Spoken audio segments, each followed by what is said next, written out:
Hello बच्चों, स्वागत है आप सभी लोगों का क्वांटम लर्निंग के इस बेहतरीन प्लेटफॉर्म पे। मैं हूं ऐसे आपका केमिस्ट्री मेंटर और आज हम चर्चा करने जा रहे हैं व्हाई डू एलिमेंट्स रिएक्ट, कि एलिमेंट रिएक्ट क्यों करते हैं। देखो, इस क्वेश्चन को अगर समझने के लिए हम एक सिंपल लाइफ से कनेक्ट करते हैं क्वेश्चन को। जैसे अगर बात करें एक इंसान को अपनी ज़िंदगी में क्या चाहिए होता है, तो तुम मुझे क्या बताओगे? सर, इंसान को तो ज़िंदगी में सुख चैन चाहिए होता है।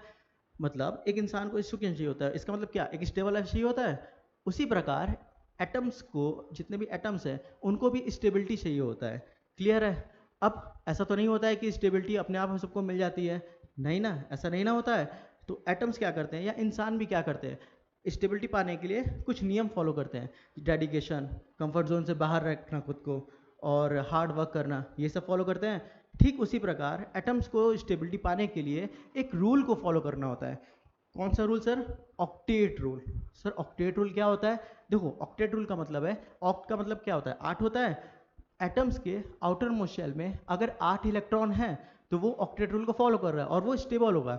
जैसे सर नोबल गैस को देख लो। नोबल गैस जैसे नियॉन, आर्गन, इनके आउटर मोस्ट शेल में 8 इलेक्ट्रॉन है। हाँ सर, 8 इलेक्ट्रॉन तो है, तो ये क्या स्टेबल है। अच्छा सर, लेकिन बाकी बहुत सारे एटम्स भी हैं जिनके आउटरमोस्ट शेल में 8 इलेक्ट्रॉन तो है नहीं, तो वो क्या करेंगे? ठीक से फिर से तुमको हम अपनी लाइफ से जोड़ने की कोशिश करते हैं। अगर हम इंसान हैं और हमें ज़रूरी नहीं कि एक स्टेबल लाइफ पहले से मिले।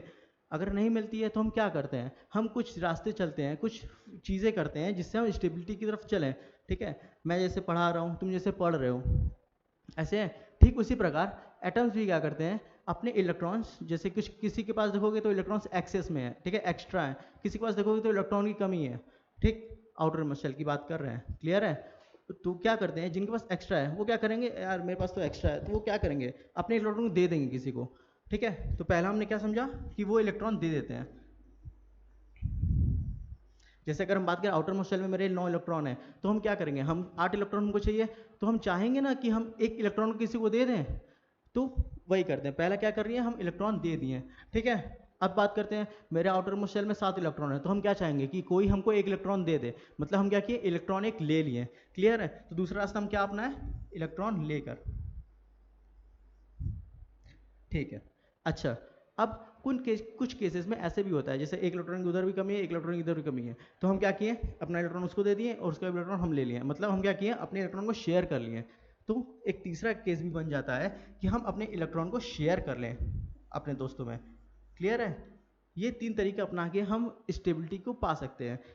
तो इन सभी केसेस में क्या होता है, एक बॉन्ड फॉर्मेशन हमको देखने को मिलता है, एक बॉन्ड बनता है, एक लोगों के बीच में दोस्ती बनती है। जैसे अगर हम बात करें, मेरे पास एक इलेक्ट्रॉन एक्स्ट्रा है, हम आपको दे देते हैं। ठीक है, तो हम आपको कुछ दिए हैं, तो ऐसा होगा ना कि हमारे बीच में दोस्ती बन जाएगी। तो ये पहला वो केस है। अच्छा, अब आपके पास एक इलेक्ट्रॉन एक्स्ट्रा है। ठीक है, आपने मुझे दे दिया, मेरे पास कम था, आपने मुझे दिया और मैंने आपसे लिया, तो क्या हुआ, हमारे बीच फिर से दोस्ती बन गई। और एक तीसरा केस हम क्या बोले, इलेक्ट्रॉन शेयर कर लें। एक मेरे पास एक्स्ट्रा है, एक आपके पास एक्स्ट्रा है, आपने दे दिया हमको। ठीक है, हमने शेयर कर लिया और अपना बॉन्ड बना के बड़े खुश हो गए। मेरे पास भी 8 इलेक्ट्रॉन हो गया, आपके पास भी 8 इलेक्ट्रॉन हो गया। क्लियर है? तो इन दोनों केसेस में जो बॉन्ड बनता है उसका नाम है इलेक्ट्रोवैलेंट बॉन्ड।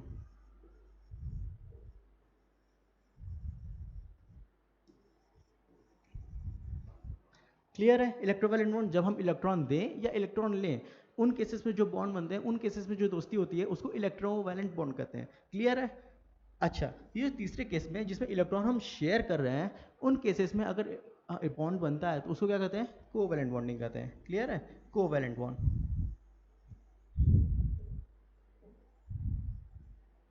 क्लियर हुआ? तो इस वीडियो में हमने समझा कि एलिमेंट्स रिएक्ट क्यों करते हैं और केमिकल बॉन्डिंग की बॉन्ड फॉर्मेशन कैसे होता है, उसको बड़े आसान शब्दों में हमने समझने की कोशिश की। आशा करता हूँ आप लोगों को वीडियो अच्छी लगी होगी। अगर वीडियो अच्छी लगी तो वीडियो को लाइक कर दो, चैनल को सब्सक्राइब कर दो। मिलते हैं नेक्स्ट वीडियो में, तब तक के लिए बाय बाय।